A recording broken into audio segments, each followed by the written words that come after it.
ಮಾಜಿ ಮಸಾಲ. ಎಂತ ಅಡಿಗೆಯ ರುಚಿಯಾಗೋ ರಹಸ್ಯವು 20 ರೂಪಾಯಿ. ನಾನು ದೆಹಲಿಗೆ ಹೋಗಿಲ್ಲ, ಸಚಿವ ಸ್ಥಾನ ಸಿಗುವ ಭರವಸೆ ಇದೆ. ದೆಹಲಿಗೆ ಹೋದ್ರೆ ಮಾತ್ರ ಮಂತ್ರಿ ಮಾಡ್ತಾರೆ ಅಂತ ಏನಿಲ್ಲ, ಎಲ್ಲವೂ ಸರ್ವೆ ಮೇಲೇನೆ ಆಗುತ್ತೆ. ಪಕ್ಷ ಮತ್ತು ಜನರಿಗೆ ಅನುಕೂಲ ಆದ್ರೆ ಕೊಡ್ತಾರೆ ಅಂತ ಗ್ಯಾರಂಟಿ ನ್ಯೂಸ್ಗೆ ಜಮೀರ್ ಅಹಮದ್ ಖಾನ್ ಅವರು ಹೇಳಿಕೆಯನ್ನ ಕೊಟ್ಟಿದ್ದಾರೆ. ಸೊ ಬಹಳಷ್ಟು ಜನ ಸಚಿವಾಕಾಂಕ್ಷಿಗಳು ದೆಹಲಿ ಮಟ್ಟದಲ್ಲಿ ಹೋಗಿ ಲಾಬಿ ಮಾಡ್ತಾ ಇರೋದನ್ನ ನಾವು ಗಮನಿಸ್ತಾ ಇದ್ದೀವಿ.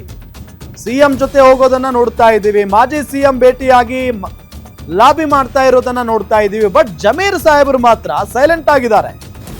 ಬಟ್ ಒಳಗೊಳಗೆ ಲಾಬಿ ಮಾಡ್ತಾ ಇದ್ದಾರೆ ಏನೋ ಗೊತ್ತಿಲ್ಲ, ಬಟ್ ಬಹಿರಂಗವಾಗಿ ಕಾಣಿಸ್ಕೊಳ್ತಾ ಇಲ್ಲ ಅವರು. ಇದೆಲ್ಲದರ ನಡುವೆ ಅವರು ಇವತ್ತು ನಿಮ್ಮ ಗ್ಯಾರಂಟಿ ನ್ಯೂಸ್ಗೆ ಪ್ರತಿಕ್ರಿಯೆಯನ್ನ ಕೊಟ್ಟಿದ್ದಾರೆ.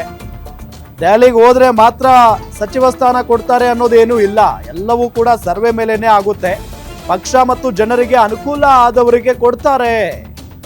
ಈ ರೀತಿಯಾಗಿ ಜಮೀರ್ ಅಹಮದ್ ಖಾನ್ ಹೇಳಿಕೆಯನ್ನ ಕೊಟ್ಟಿದ್ದಾರೆ ನೋಡಿ.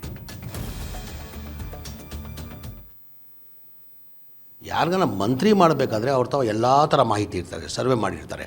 ಯಾರಿಂದ ಯಾವ ಸಮಾಜದಿಂದ ಯಾರು ಮಾಡಿದ್ರೆ ಅನುಕೂಲ ಅಂತೇಳ್ಬಿಟ್ಟು ಒಂದು ಸರ್ವೆ ಮಾಡಿರ್ತಾರೆ.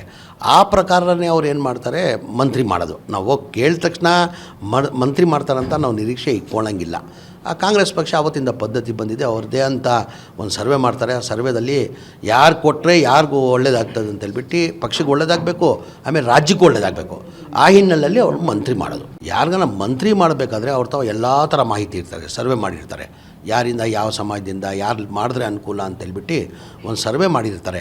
ಆ ಪ್ರಕಾರನೇ ಅವ್ರು ಏನು ಮಾಡ್ತಾರೆ, ಮಂತ್ರಿ ಮಾಡೋದು. ನಾವು ಹೋಗಿ ಕೇಳಿದ ತಕ್ಷಣ ಮಂತ್ರಿ ಮಾಡ್ತಾರಂತ ನಾವು ನಿರೀಕ್ಷೆ ಇಟ್ಕೊಳ್ಳೋಂಗಿಲ್ಲ.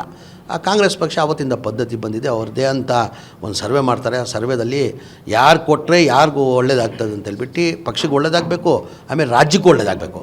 ಆ ಹಿನ್ನೆಲೆಯಲ್ಲಿ ಅವರು ಮಂತ್ರಿ ಮಾಡೋದು.